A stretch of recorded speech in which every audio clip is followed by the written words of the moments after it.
যদি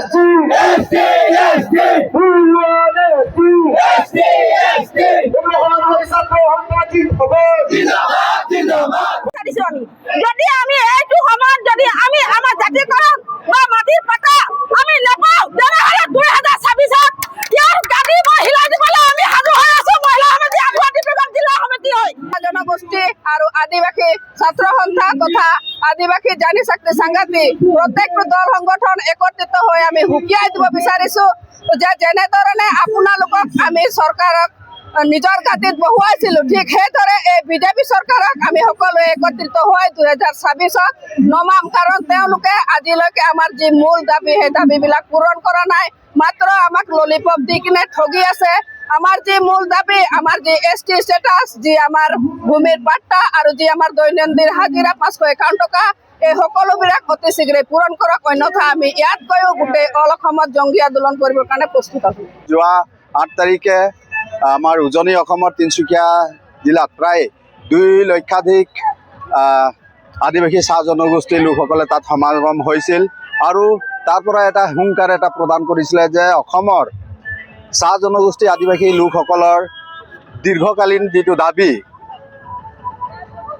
551 টকা চাহ শ্ৰমিকৰ দৈনিক মজুৰি আৰু চাহ শ্ৰমিকৰ যি মাটি পট্টা দাবী আৰু ST জনজাতিকৰণ মৰ্যাদা প্ৰদানৰ কাৰণে আজি এক দীৰ্ঘদিনীয়া দাবী কৰি আহিছে, দাবী দি আহিছে। কিন্তু এইখন বিজেপি চৰকাৰে হওক বা কংগ্ৰেছ চৰকাৰে হওক সমান্তৰালভাৱে দুয়োখন চৰকাৰে আমাক চাহ জনগোষ্ঠী আদিবাসী লোকসকলক আজি পৰ্যন্ত কিন্তু এই STকৰণ দিয়াৰ কাৰণে কিন্তু ব্যৰ্থ হৈছে। এইকাৰণে সমগ্ৰ অসমতে আজি আমাৰ অসমৰ 5টা জাতীয় সংগঠন আছা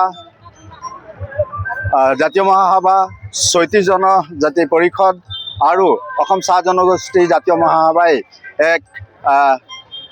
প্ৰায় ডিব্ৰুগড় ডিষ্ট্ৰিক্টত 3 লক্ষাধিক জনতাক লৈ পেলাই চাহ জনগোষ্ঠী আদিবাসী লোকসকললৈ এক বৃহৎ